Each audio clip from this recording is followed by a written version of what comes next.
My name is Megan G. I work with ARUP. I'm very glad to be here with you all today. I'm going to get to proper intros in a moment. But I wanted to kick things off with a brief land acknowledgement. So we meet today in Los Angeles on the land of the Chumash, Gabrielino, Tongva, and Keech people, and we pay respect to their elders, past and present. To me, acknowledgement of unceded and occupied lands, while necessary, is only ever the start of a conversation on how we must understand our past to create a more just and equitable future through our work. So my name is Megan G, as I said. I am a transportation planner in San Francisco and the Americas region equity leader for both planning and climate services at ARUP. ARUP is a global engineering, design, and consulting firm. We're owned by our 17,000 employees, and we as owners and members can ensure that ARUP remains a values-driven organization with sustainability and humanity at its core.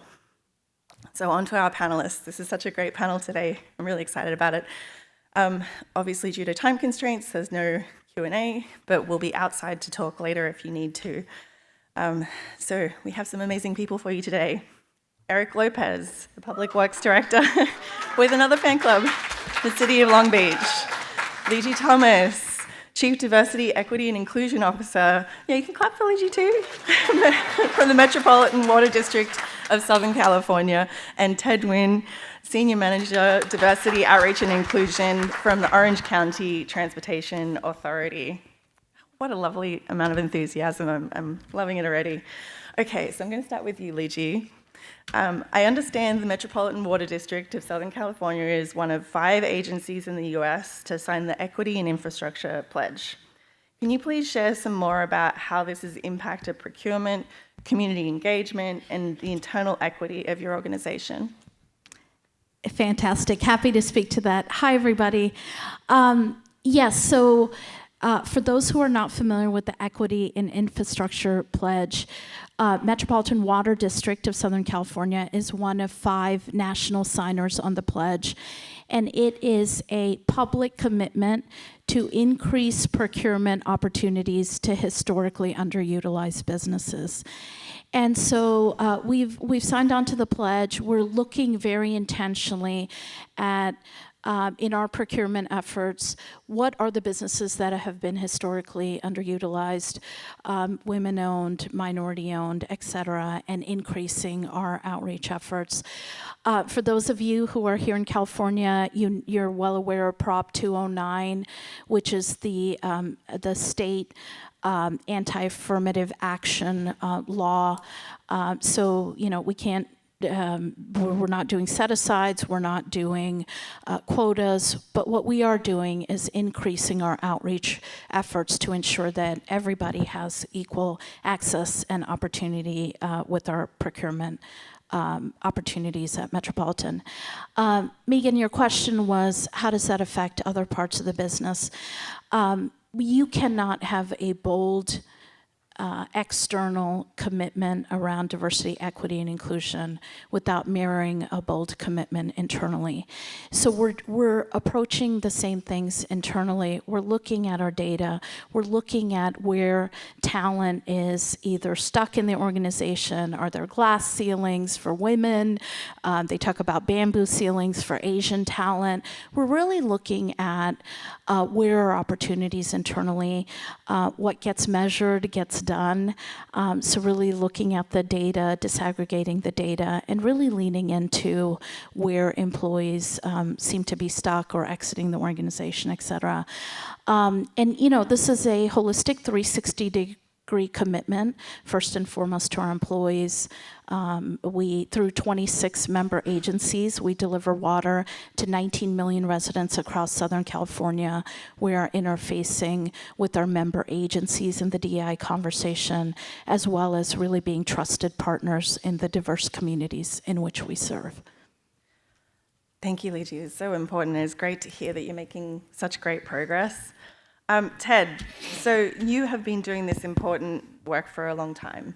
How are you seeing the attitudes and practices change within the Transportation Authority, both through empowering community and decision-making and in your teams as well? And what are you finding is the most effective? Wow, those are loaded questions, aren't they? First of all, it's such a pleasure to be with all of you folks. I feel like the infrastructure family is such a diverse family and such great minds. But today, with this topic, it's such an important topic with equity, especially what's going on in our world and in our country. Conversations have started. We at the Orange County Transportation Authority have had those conversations and have realized the changing demographic of Orange County as well as California. And so goes California, so goes the rest of the country. So it is an important topic. And I know that's mid-morning. It's a little bit, the lull before the lunch. And so I know that, your energy level is a little bit down. So I'm here to bring a little bit of passion to what we are discussing and the importance of that. And, there's minute details I'm more than happy to share with you. But I wanted to really challenge all of you to think about how you folks in your organizations can make the difference that you believe can be done. And it's not just from a moral standpoint, it's the right thing to do, but it's also the right thing to do from an economics perspective, from a free market perspective, because you realize in our country, it's an emerged community of diversity. And that's what has made America so amazing. I'm an immigrant and a refugee to this country. I left when I was 5 years old, and I'll circle back at the end to tell you my story. But I want you to know that our journey at the Orange County Transportation Authority didn't start just a few years ago when it became the flavor of the month.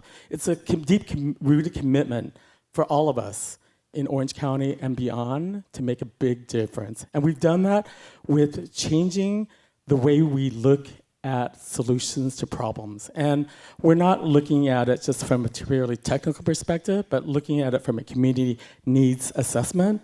And we realize that the community has such ingrained opportunities as far as past historical injustices. And we also recognize in the federal government, there has been injustice as well as the state government.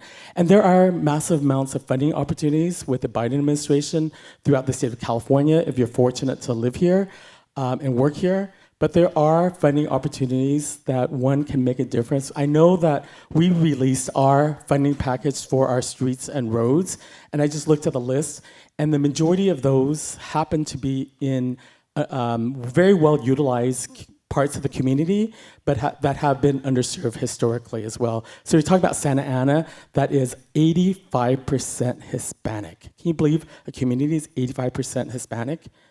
And then it's also going to Irvine, which has a majority minority community of Asian Americans, as well as parts of Garden Grove. And then we're also making massive improvements on the 405, which is Southern California, if not California's largest infrastructure project right now that we are nearly complete with. And then we're also beginning our county's first modern day streetcar that's benefiting downtown Santa Ana and making investments, millions of dollars investments in Santa Ana and Garden Grove, which is majority Hispanic and Asian Americans. So more than happy to share more of this, but I see we experience the pendulum has changed. So it's either you ride the wave or you're crushed by the wave by not having those opportunities. So now's the time to take a stand, to ride the wave of freedom and to take where the community deserves to be. And that's where the future is. That's where you're gonna make money and you're gonna also feel really good about making a difference. So thank you. Wow, I love that passion. And not to belabor this point, yeah, absolutely. I do think it's really important to acknowledge that so much of this work is done by people who belong to different groups who have been oppressed over the years. And it does take a significant emotional toll to talk about these things, right? Like it's the amount of work people do for free in this space is extraordinary.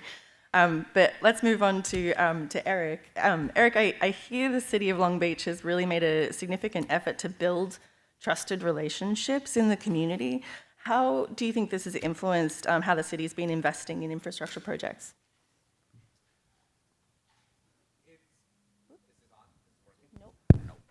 There it is. Okay. Thank you for the question. I would say it's a relatively recent paradigm shift that we're seeing to spend more time on communications and outreach and engagement strategies, especially with our residents and our community leaders and our partners. So this is relatively new for us. As an agency, I think in the past we used to focus more on notifying the public of what we're going to do, and now we're shifting that paradigm to explain to the public what needs to get done from an infrastructure improvement standpoint, from a community development standpoint, and why, and then taking in feedback and input that they have to help make our projects better. So I think we've been going on this now, I would say probably 5, 6, 7 years on really trying to refine that process, this new paradigm of communicating and working to build partnerships, especially with our neighborhood leaders. There's a lot of good potential partners out there, but like in any business, partnerships takes relationship building, and relationship building takes time. And when you're talking about relationship building in communities that have historically felt marginalized or felt that they weren't cared for or felt second class because the other part of the city has the nicer parks and the nicer schools and all of the dichotomies that we see within our cities today, it takes a different type of effort there. For Public Works in Long Beach, we've created an office of communications and engagement. We've hired a public community relations officer. We have a few analysts and outreach workers that are really working hard to incorporate the concepts of equity and community empowerment into our methodology, so that we're not just delivering projects in communities, we're now delivering projects in partnership with our residents and our communities. And it's a lot more work and it's really hard, but I think it's completely worthwhile. In versus with, I mean, that's a lot of effort for one little word, isn't it? I have a bunch of questions that I want to ask to everybody, but we might not have time to get to all of them. So many things on this topic, but I have a doozy to start with. So infrastructure, and you may have seen this in some of the write-up on this session, infrastructure has got a pretty challenging history in how and where it's been deployed, particularly in communities of colour. That in versus with, right? So what is our role as professionals and organizations at this critical time to try and undo these past harms? Who wants to go first, or should I pick you? Go ahead, Eric. I was on a roll, so I'll keep rolling. Keep going. You know, I recently had an experience at a community meeting where I was literally being shouted at, screamed at, and I was being accused of not caring about the communities and the needs, you know. And it was a community that reflected the community that I grew up in. Very, very similar characteristics, very similar community education levels, you know, economic condition, a lot of the same challenges and opportunities that were faced, you know, but I can't say that anymore because I'm not an advocate. You know, now I'm a representative of a local government, you know, trying to balance the needs of the city to do the most good possible.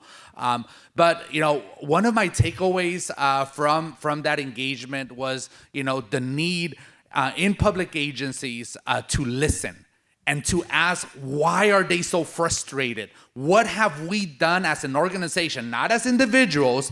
What have we done as organizations, as cities, in order to create these differences in development, these differences in neighborhoods across the city? And as we understand that, then we can ask, what can we do differently in these different areas in order to truly start earning trust and truly start developing those relationships and those partnerships, and to optimize our effectiveness. I would say, you know, a lot of us in this space, in public works, in local government, in public infrastructure improvements, we didn't directly create a lot of the challenges, but we indirectly created the challenges by being associated with the organizations, and that gives us a responsibility to start fixing them and start making decisions differently, listening differently, and doing what we can to move our communities forward. Amen to all that. Leiji. I'm happy to follow that up. This is the equivalent in public sector of a moonshot opportunity for those of us who are deeply committed to building a new future. Never before has, the previous panels have talked about the tremendous money that's available in the Infrastructure Investment and Jobs Act, $550 billion. That's billion with a B. Never before has that amount of funding, a confluence of people who are sharp thought leaders for how we can re-envision public infrastructure with a strong imprint on sustainability, equity. Never before has this happened. And so now is the time to think bold, to lean in, to build those collaborative partnerships.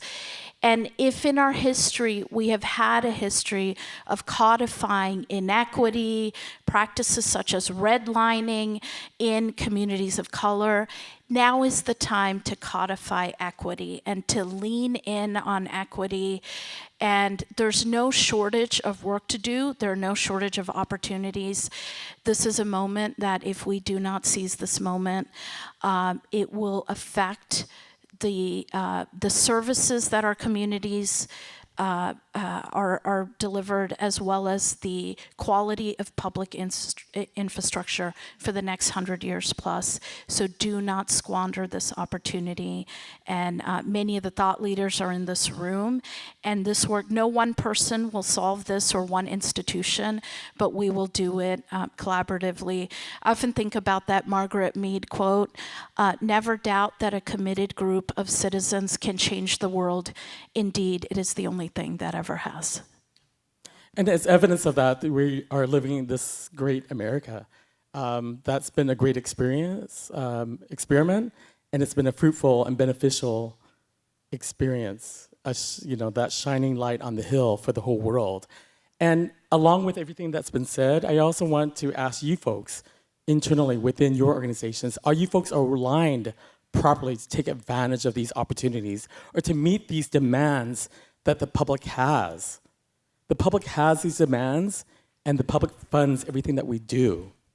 That means from a free market perspective, from a public agency perspective. So do you have the right staffing? And if you don't have the right staffing, you have to ask those hard questions. Who in my organization is standing in the way of this progress, of the much needed and critical work that needs to be done, and it needs to be realigned to reflect the changed needs of the community to do the work that we all are capable of doing, and that we're even more capable of doing with the right people on your staff. Wow, I could talk about this for hours. So thank you so much for those inspiring thoughts. We're going to keep moving with the next question.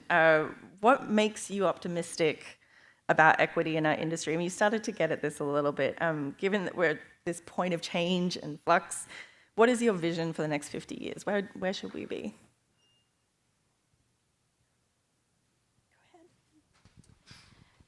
I'll say simply, from a water perspective, our leadership often talks about building a water industry that leaves no one behind. And so if we can envision, and often if you design for the margins, what you do for the margins of society or your organization benefits everybody. If you think about when ADA, Americans with Disabilities Act, came out and public institutions became more accessible, what we did when we built wheelchair ramps inadvertently helped people who were carrying large loads, et cetera. And whenever these things give me great hope that if we instead of designing for the majority, if we look at the margins, if we design for the margins, we really create an infrastructure for water industry or public transportation or broadband access, all of the areas in which there is now historic funding, we will create a world that leaves no one behind. And I think that is the broad vision that best serves all of us, and one that I think is, despite the hurdles and the challenges, absolutely worth every effort we will put into this. Ted, Yeah, go ahead. We're also really, we have, obviously a complicated past as far as public transportation. At the Orange County Transportation Authority, we're not only freeways, toll roads, but we also run a bus system as well as fund Metrolink and Amtrak as well. Obviously with Rosa Parks, we're proud of the fact that Rosa Parks raised her voice to make a difference. But as far as changes that we're seeing ahead, anybody that's driven through Orange County knows that we have beautiful, wide freeways, right? Compared to, no offense, LA Metro. Shade. But it's actually pretty good behind the orange curtain. But we're gonna have to change the way we do things because our roads and freeways are built out.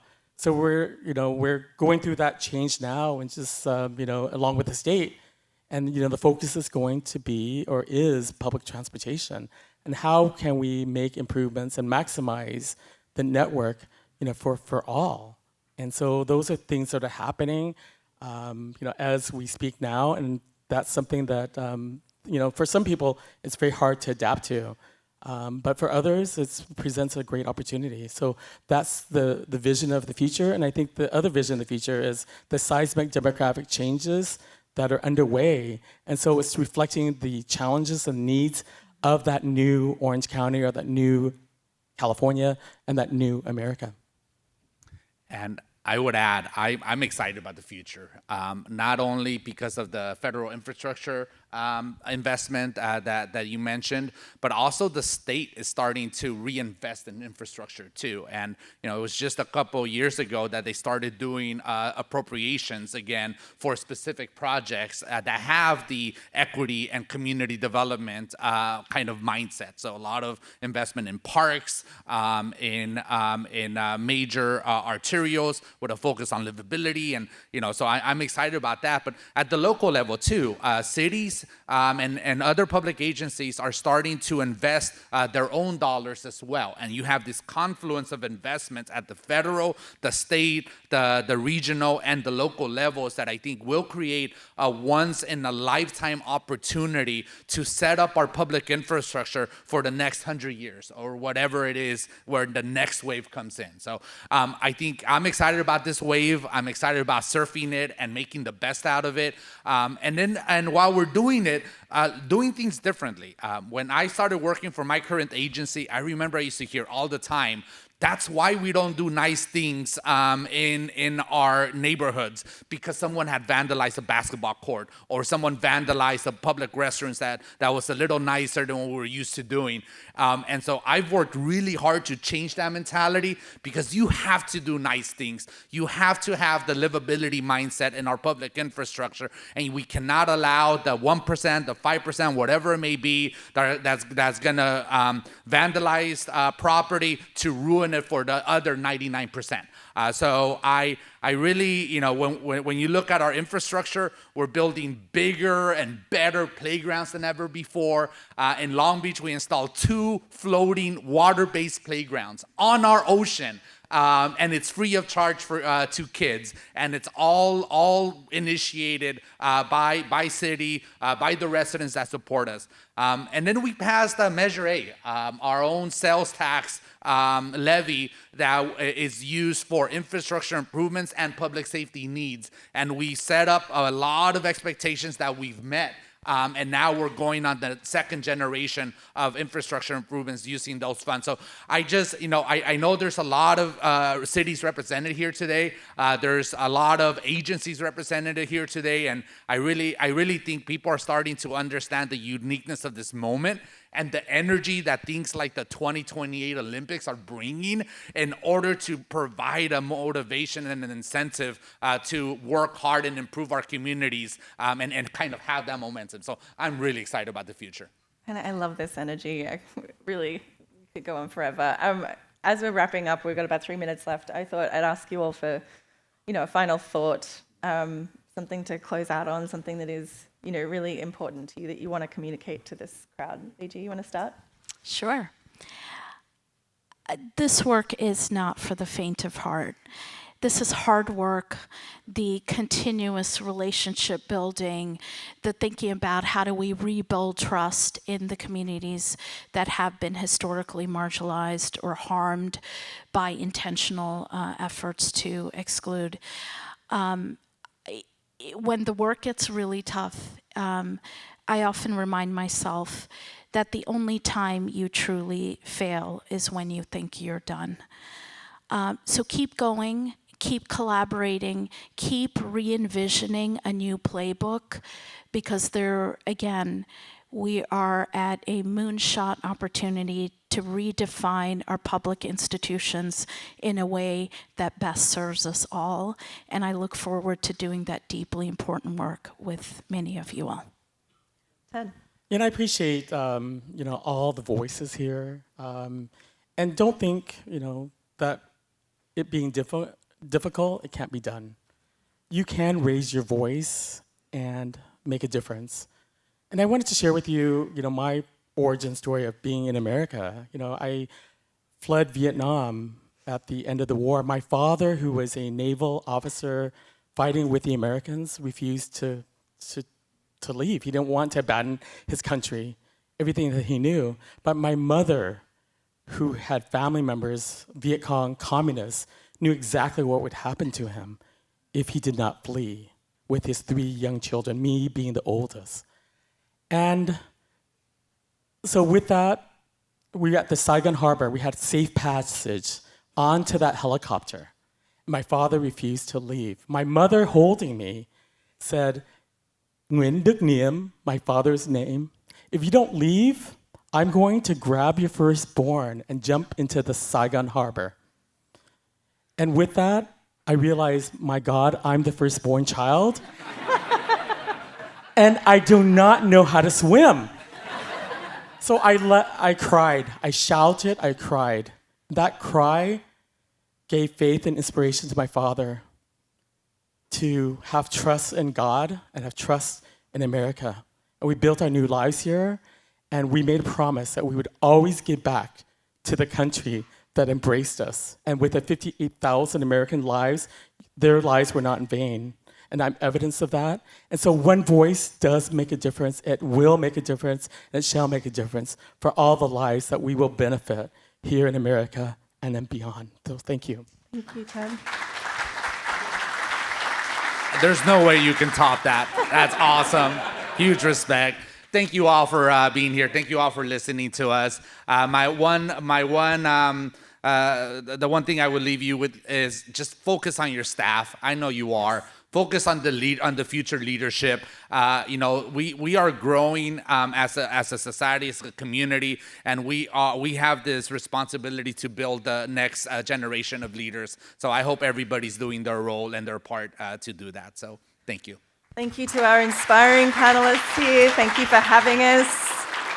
And have a wonderful Infra Day. Thanks, everybody.